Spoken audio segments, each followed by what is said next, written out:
오늘 은혜 받으실 하나님의 말씀 함께 보겠습니다. 갈라디아서 3장 13절에서 14절 말씀입니다. 갈라디아서 3장 13절에서 14절 말씀 함께 합독합니다. 그리스도께서 우리를 위하여 저주를 받은 바 되사 율법의 저주에서 우리를 속량하셨으니 기록된 바 나무에 달린 자마다 저주 아래에 있는 자라 하였음이라.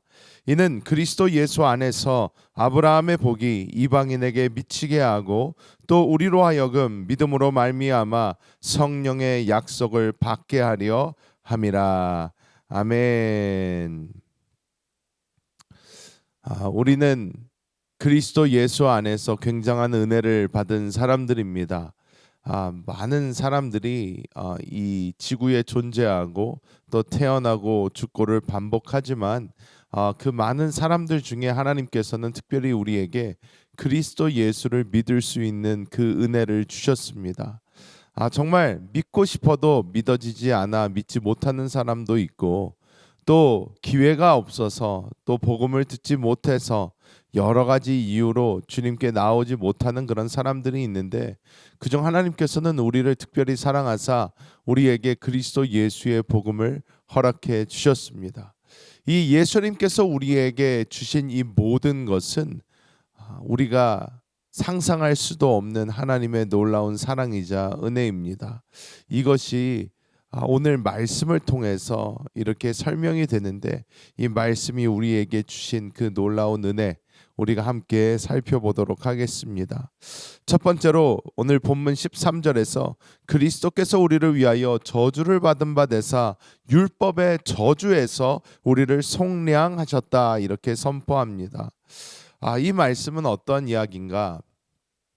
성경은 이스라엘 백성이 하나님 중심으로, 그러니까 하나님이 다스리시고 이스라엘 백성이 걸어가는 그 삶을 먼저 보여줍니다.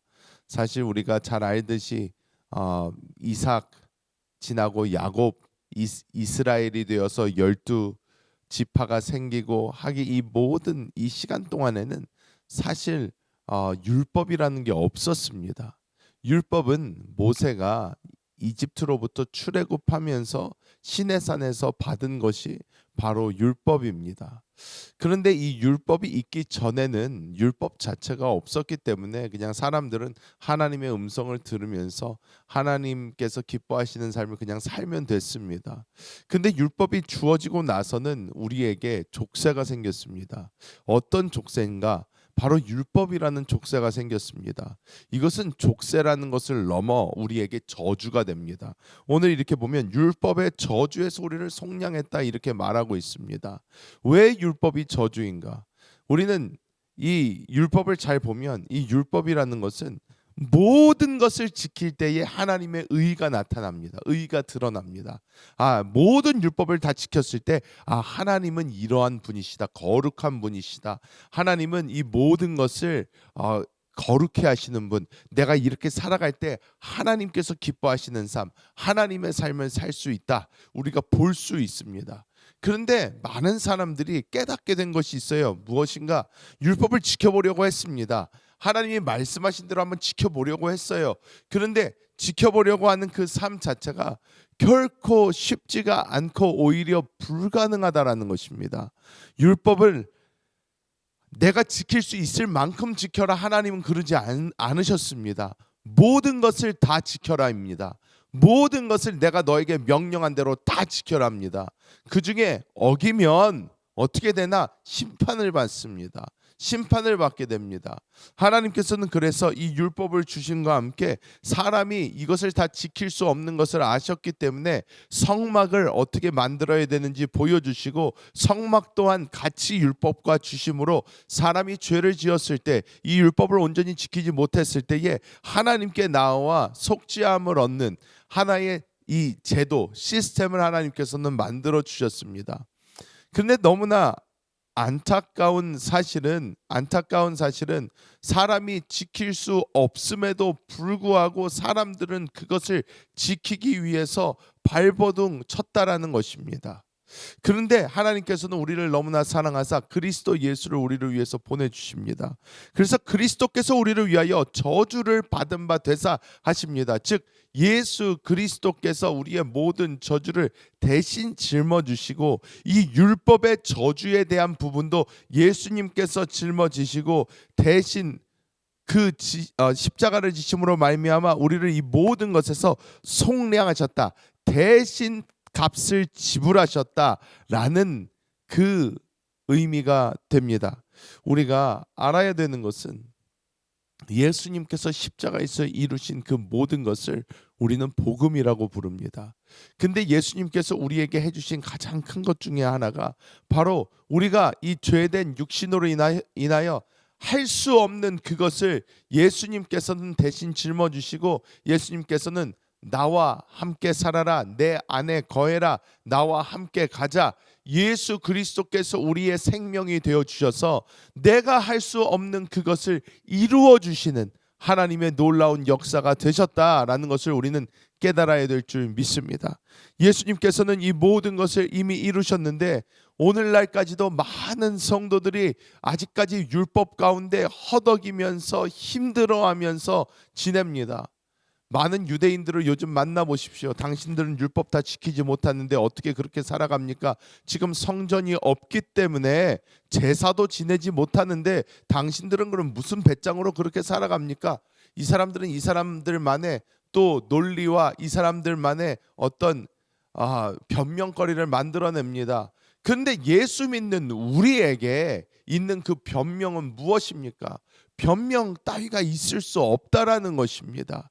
우리는 오직 그리스도 예수의 생명을 나의 것으로 받아들이고 내 영 안에 계신 그분을 바라보면서 그분의 생명 안에서 한 걸음 한 걸음 같이 걸어갈 때에 나는 알 수 없지만, 나는 이룰 수 없지만 이 모든 것이 우리 안에서 자연스럽게 이루어지는 하나님의 생명의 역사를 반드시 보게 될 줄 믿습니다.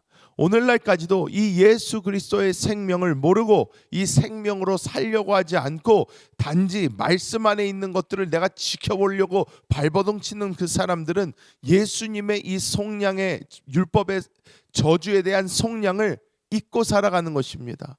아직까지 내가 그 짐을 짊어지려고 하는 것입니다. 여러분, 그 짐을 우리가 노력해가지고 칠 수 있다면 상관이 없겠지만 우리가 아무리 노력해도 안 되는 겁니다. 안 되는 거를 왜 하려고 몸부림칩니까?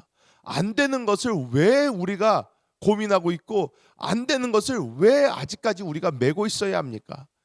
예수 그리스도께서는 우리를 자유롭게 하기 위해서 예수님께서 대신 그 짐을 짊어 주셨습니다. 그렇다고 우리가 예수님께서 이루어 주셨다니까 나는 내 마음대로 살면 되는구나. 아닙니다. 성경을 정확하게 보십시오. 우리는 그래서 예수 그리스도로 사는 삶을 살아야 되는 줄 믿습니다.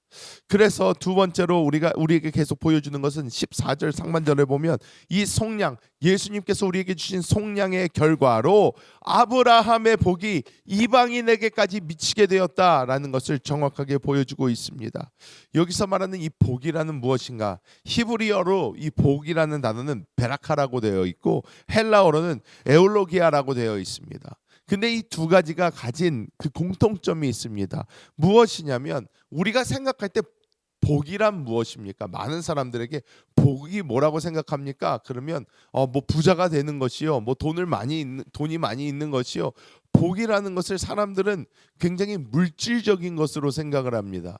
근데 이 복이라는 것의 온전한 의미, 이 원어들이 가지고 있는 의미는 무엇이냐면 하나님과 우리의 관계가 회복되어서 하나님의 것이 나의 모든 것이 되는 그것, 이것이 바로 성경이 이야기하고 있는 복입니다. 하나님이 우리의 복입니다. 다른 것이 우리의 복이 아닙니다. 하나님 안에 우리에게 필요한 모든 것이 다 있습니다.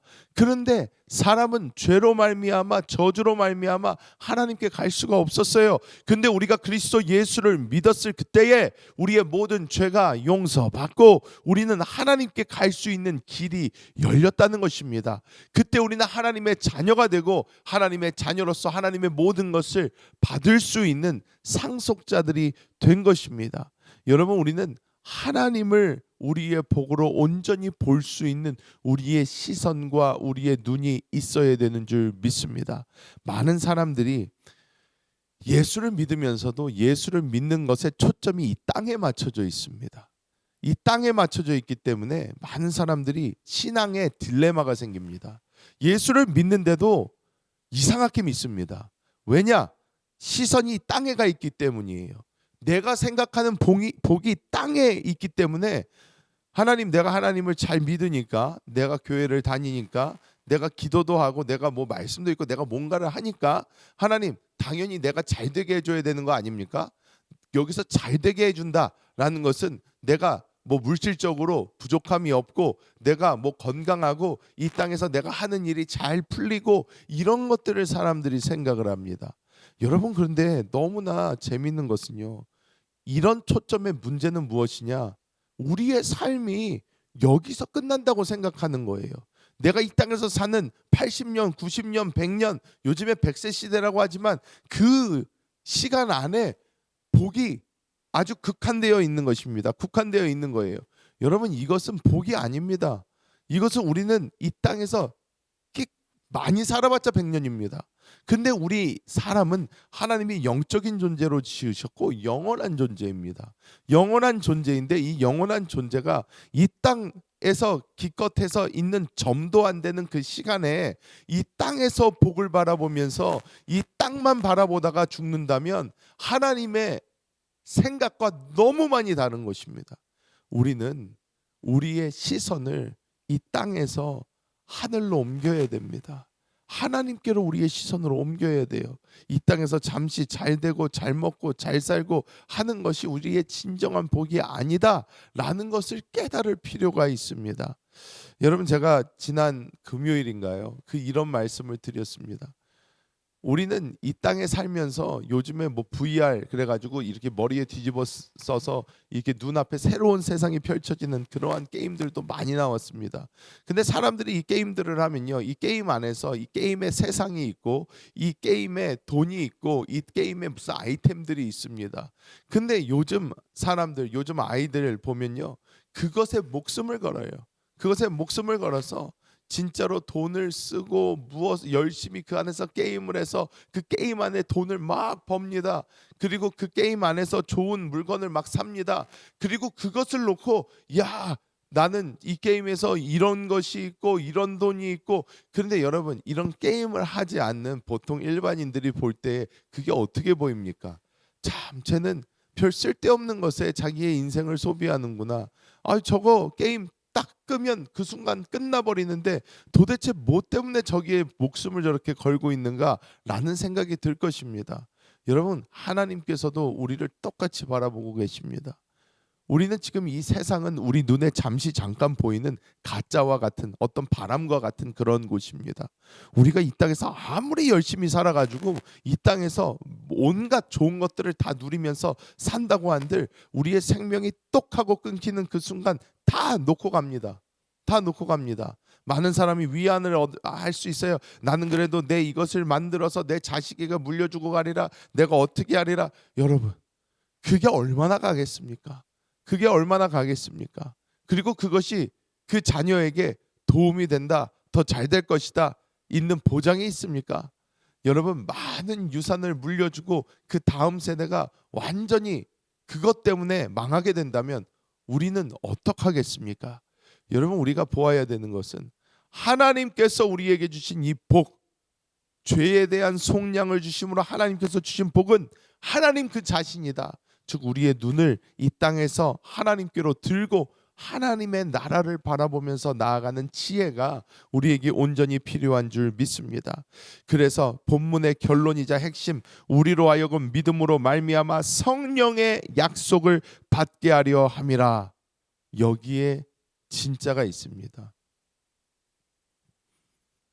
성령을 알지 못하면, 성령을 받지 못하면 이 세상이 가짜라는 것을 우리가 알 수가 없습니다. 왜? 하나님이 계시다는 것을 알 방법이 없어요. 머릿속으로 내가 생각은 할 수 있어요. 아, 이 지구 뭐 이 우주 얼마나 넓은 거를 보고 꽃 하나 뭐 하나 우리 어떻게 이렇게 볼 때에 모든 것은 만든 이가 있으니까 창조주가 있겠지라고 하는 것과 살아계신 하나님을 만나고 체험하는 것은 완전한 차이가 있습니다. 우리는 살아계신 하나님을 성령을 통해 만날 수가 있어요. 그 만남으로 인하여 우리는 이 세상이 나의 소망을 둘 곳이 아니라 영원한 하나님의 그 나라를 바라보면서 갈 수 있는 진정한 믿음이 생기는 것입니다. 어떻게 이 세상에서 모든 것을 다 내려놓고 주님을 바라보면서 살 수 있는가? 내가 지금 무엇을 먹을까, 입을까, 마실까 걱정하지 않고 내가 어떻게 하나님을 바라보며 살 수 있는가? 이것은 오직 성령 안에서 우리가 받을 수 있는 하나님이 주시는 그 놀라운 역사인 줄 믿습니다. 성령을 통해서 우리는 매일매일 하루하루 살아계신 하나님을 체험할 수 있습니다. 우리는 그래서 성령 하나님을 날마다 모시고 인정하며 살아가야 될 줄 믿습니다. 요한복음 7장 38절에 39절에 나를 믿는 자는 성경의 이름과 같이 그 배에서 생수의 강이 흘러나오리라 하시니 이는 그를 믿는 자들이 받을 성령을 가리켜 말씀하신 것이라, 이렇게 말씀하고 있어요.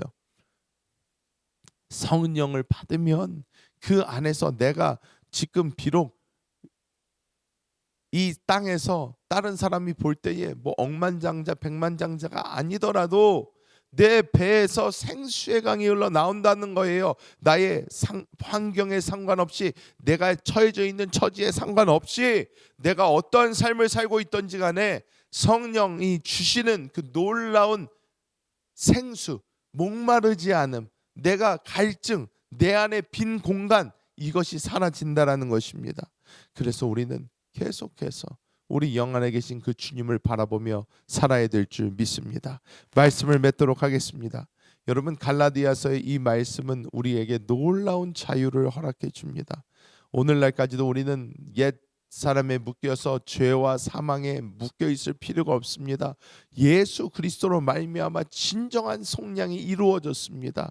우리는 하나님 그 자신을 우리의 것으로 삼을 수 있는 놀라운 은혜를 받은 사람들이요, 우리는 오늘날 살아계신 성령과 함께 이 세상을 걸어가는 사람들입니다. 우리는 이 세상에 살지만 이 세상에 속한 사람들이 아닙니다. 우리는 하나님께 속한 사람들입니다. 오늘 하루도 이 사실을 정확하게 바라보며 세상 사람들이 누리고 있지 못한 그 놀라운 만족과 평강과 충만함을 누리시는 우리 모든 성도님들 되시기를 예수님의 이름으로 축복합니다.